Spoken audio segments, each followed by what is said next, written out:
తెలుగు, తమిళ భాషల్లో ఆణిముత్యాల వంటి చిత్రాలను నిర్మించిన సంస్థ ఏవిఎం ప్రొడక్షన్స్.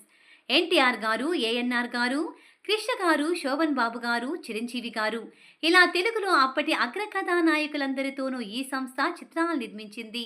వీటిల్లో అధిక శాతం విజయవంతమయ్యాయి. ఎన్టీఆర్ గారితో, ఏఎన్ఆర్ గార్లతో విడివిడిగా సినిమాలు తీయడమే కాకుండా వీరిద్దరి కాంబినేషన్లో ఓ సినిమా నిర్మించారు ఏవిఎం ప్రొడక్షన్ సంస్థ అధినేత మొయ్యప్ప చెట్టియార్ గారు. ఆ చిత్రం పేరు భూ కైలాస్.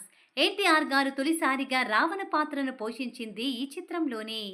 అలాగే ఇందులో నారదుడి పాత్రను అక్కినేని గారు ధరించారు. భూ కైలాస్ చిత్రంలో వీరిద్దరి కాంబినేషన్లో చాలా సన్నివేశాలున్నాయి.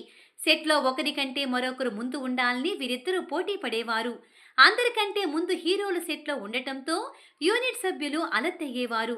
చిత్ర కథానాయిక జమున గారు కూడా వీలైనంత త్వరగా సెట్కి రావడానికి ప్రయత్నించేవారు. ఈ చిత్రంలో సూర్యోదయ సన్నివేశం ఒకటుంది. అందులో ఎన్టీఆర్ గారు, ఏఎన్ఆర్ గారు పాల్గొనాలి.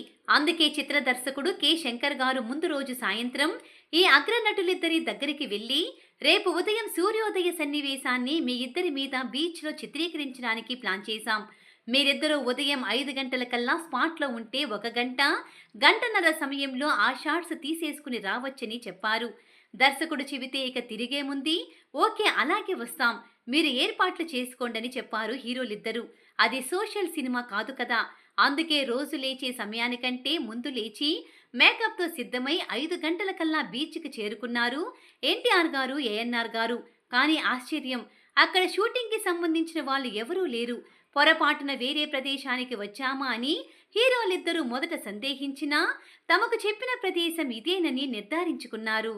సరే వస్తారు కదా అని ఆ బీచ్లో ఇసుక మీద కూర్చొని కాసేపు కబుర్లు చెప్పుకున్నారు ఎన్టీఆర్ గారు, ఏఎన్ఆర్ గారు.